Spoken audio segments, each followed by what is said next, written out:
10 tactical demands that force a national builder to construct your home correctly and that hand you the leverage to make them pay. From forensic inspections they pray you never schedule, to contract red lines that strip their legal armor, to one negotiation prop that changes everything at the closing table. This is your $50,000 defense manual, and it starts before a single yard of concrete is poured. In the 10th place, the pre-slab audit rule puts all builder shortcuts on notice before a single ounce of concrete is poured. Demand a binding third-party inspection and never settle for a municipal sign-off. Require a vapor barrier with a 6 to 12-inch overlap at seams, taped with manufacturer-grade tape, and reject any punctures larger than a 1/4 inch. Insist on rebar placement within plus or minus 2 inches, with at least 2 inches of edge cover. Soil compaction must be verified by ASTMD 1556 density tests on a grid, not just a visual check.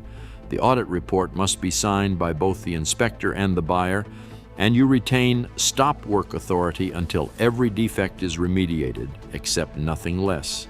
This is your only chance to force corrections before hidden defects become permanent. And it sets the technical baseline for every demand that follows. Number 9, the thermal imaging loophole puts an end to hidden insulation gaps and air leaks before drywall traps them forever. Demand a third party infrared sweep right after insulation before any wallboard goes up. Accept only cameras with at least 160 by 120 pixel resolution and sensitivity below 60 millikelvin. No toy phone attachments. The protocol is non-negotiable. Perform the sweep at dusk or night with the interior heated for 24 hours and a temperature difference over 20 degrees Celsius. Every image must be time-stamped with camera settings and location metadata logged for evidence. Cross-check suspicious cold spots with a blower door test or moisture meter to rule out false positives.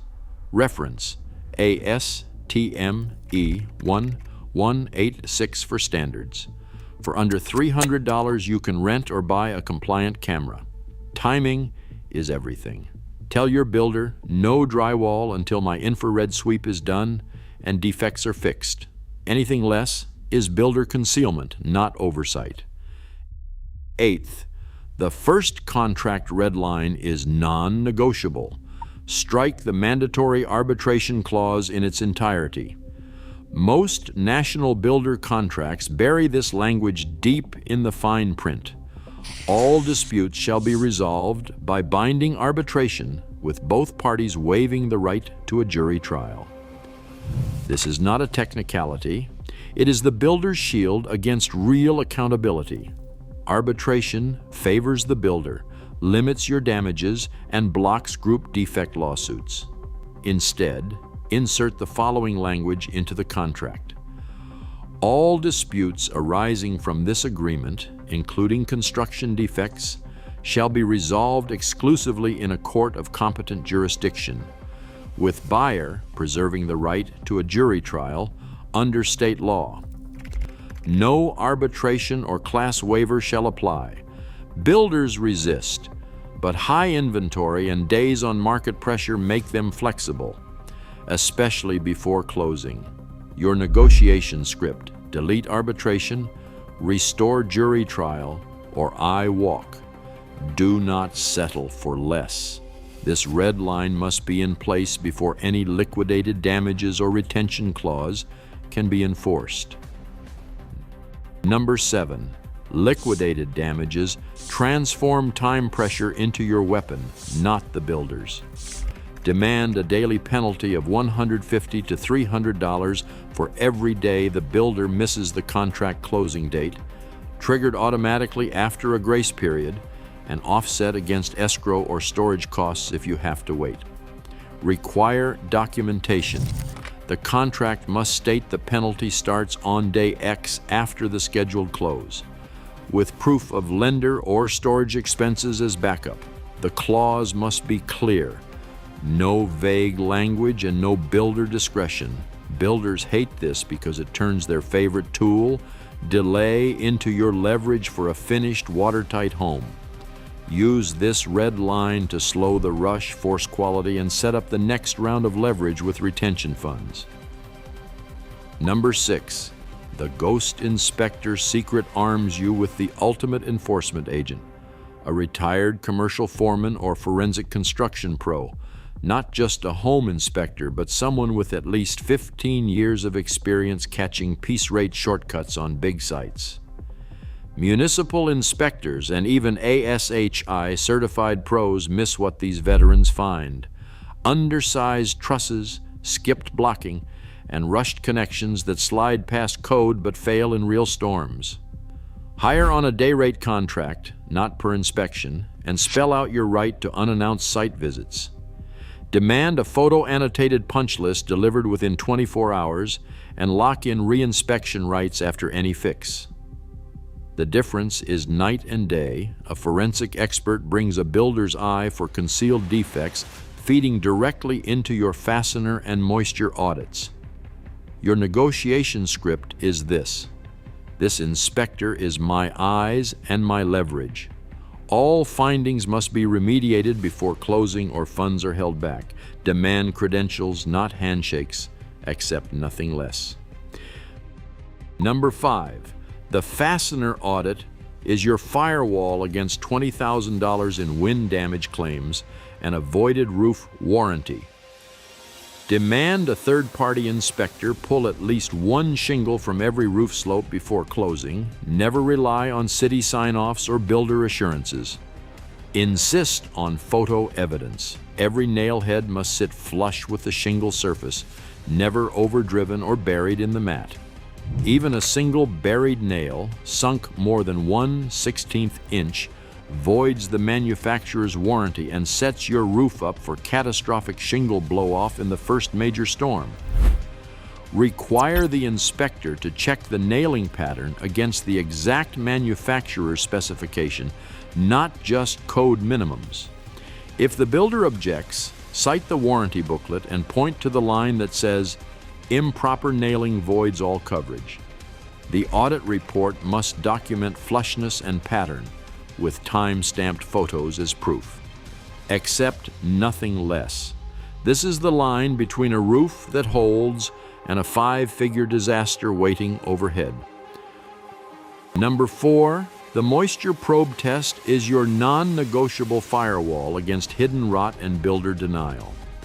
Demand a third-party inspector use pin-type moisture meters, not pinless, at every sill, header, and floor edge before drywall. Accept nothing above 15% moisture content or more than 1/8 of an inch of OSB swelling at the foundation line. If a single reading fails, require full panel replacement before siding or enclosure. No builder patchwork and no monitoring. Every reading must be photo-logged with the date, the location, and the meter model for your permanent record. Municipal inspectors often skip this step, and even a slight swell or borderline moisture voids warranties and invites mold. The probe test delivers a hard pass-fail metric. Builders cannot argue with numbers. Use these readings to feed your retention fund demand and force corrections before the wall is sealed forever. Number 3, the retention fund is your final line of defense. Never close without a 10% escrow holdback written into the contract and administered by a neutral third party. Demand that the release of these funds follows a strict phased schedule. 50% is released only after all punch list items are fixed and certified by your forensic inspector. Then 25% is released after a 30-day defect-free occupancy check, and the final 25% only when you confirm all warranty repairs are completed to your satisfaction. The escrow instructions must require multi-signature authority. Both buyer and inspector must sign off before any money moves. If the builder refuses, cite state law. Most states allow negotiated holdbacks even if the builder's standard contract bans them. Funds in escrow pay for corrective work if the builder defaults or ghosts you post-closing. This is not a favor. It is leverage. Tie every dollar to documented proof, not promises. If the builder objects, walk. This is your shield against unfinished work, regional defect patterns, and the most expensive mistakes hiding in plain sight. Number 2, the Regional Blacklist Update is your tactical map for state-specific builder exploits. In Texas, demand written proof of soil compaction using ASTM D1556 density tests.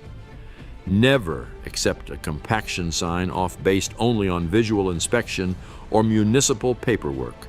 Texas builders often exploit inconsistent city standards, leading to slab movement and costly foundation repairs.